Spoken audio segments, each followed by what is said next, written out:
Hello everyone, it's Shane Kanto, your Wasteland reviewer, and welcome to... No. Hello everyone, it's Shane Kanto, your Wasteland reviewer, and I'm here to review The Naked Gun. And this is coming from director Akiva Schaffer, who co-wrote the film. This is a Lonely Island spin on the classic The Naked Gun comedy series from the Zuckers and Abrams, and this film focuses on the younger, still 70-year-old Frank Drebin Jr., played by Liam Neeson, as only one man has the particular set of skills to lead police squad and save the world. And what's crazy is this is indeed like a world-saving level kind of mission and case that Frank Drebin is on in this, which I think when this film is focused on being like the original Naked Gun, it's at its best. And it really does capture the spirit of it in many ways. I do feel like probably the biggest negatives I have with this film, there are some gags that don't quite hit, and I feel like the winning percentage of the gags get a little weaker in the third act of the film, and there's a little bit more space in the third act of the film for there to be no comedy or gags. And I think what's really special about this film through the first two-thirds is like it is a mile a minute, and you are constantly getting gags in the background, in the foreground, through the actual main focus of the film. And I feel like the third act gets a little too serious at times and not as playful.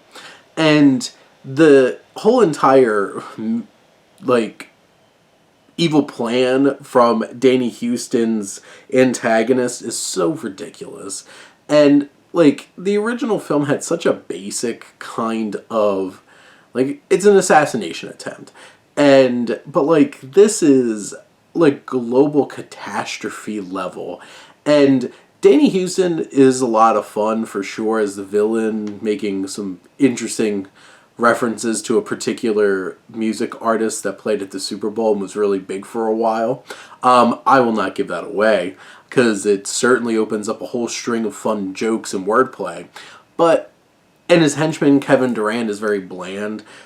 The villains are not particularly as interesting, and the whole entire mission that they're trying to do, this scheme, is not particularly interesting, and it kind of takes away from the film. But where this film's really working is when it's playing with the noirish elements, with the voiceover in the head, the inner monologue, and, playing around with Frank being a cop who doesn't really follow the rules of being a cop and just does the most ridiculous stuff.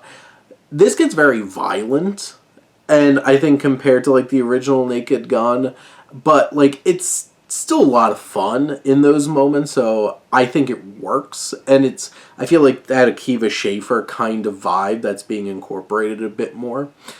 I'll say I laughed so much from start to finish, even if it became a little bit more space in between the jokes in the third act. It's still hilarious and has plenty of great gags, whether it's wordplay or weird pop culture references, physical comedy, all of it. And they're able to run the gambit with it and just deliver. There are some really messed up jokes in this movie that I laughed so hard, and so did the rest of the audience. And there's some wild gags that some of them are so insane you cannot help but laugh because it's just so ridiculous, and some of them you're just like, what was that? And luckily there's a lot less of that versus, oh my god, this was so ridiculous, it's absolutely hilarious. And Liam Neeson is a revelation. He owns this. His comedic timing is impeccable. You could definitely tell some of the visual elements, when they're really doing stunts, it looks kind of cheesy. And this is similar to the original film. This is not a film series that you're going in for impeccable filmmaking, but there's definitely moments where it's like getting more physical, and you can definitely tell they're using CGI and stuff like that to enhance those sequences. But like this goes right off the bat. Liam Neeson is going Liam Neeson, and then being full blown Frank Drebin, being a complete idiot. Pamela Anderson is really charismatic here and so funny. I loved her in this, and I loved her dynamic. And there's a moment, there's a scene where she's singing. I am not going to spoil that for you, but it's so silly. Paul Walterhauser, I think, does a really good job as the, like, he's like the straight guy, but still has some fun gags along the way. But generally, it's like he makes a good pairing with Liam Neeson for sure. This film is dumb. It's idiotic. It's silly and absurd. But that is The Naked Gun. And it captures that spirit, and stay through the credits because they continue to do gags. And this movie, by the time the credits rolled, it was like an hour and 18 minutes maybe. It is lean, it is mean, it is wild, it is ridiculous from start to finish, and it's just one of those kinds of experiences that you're going to laugh so hard in the theater. It was kind of special having a whole theater worth of people laughing at a movie again, because you don't get that very often, including the PSA for this movie. Buy a ticket, save a comedy. But this film is just such a fun ride from start to finish, and Liam Neeson is great, and I want to see more of these Naked Gun movies, so bring them on. But those are my thoughts on The Naked Gun. Let me know what you think, and let's talk some movies. But thank you as always for tuning in and supporting your Wasteland reviewer.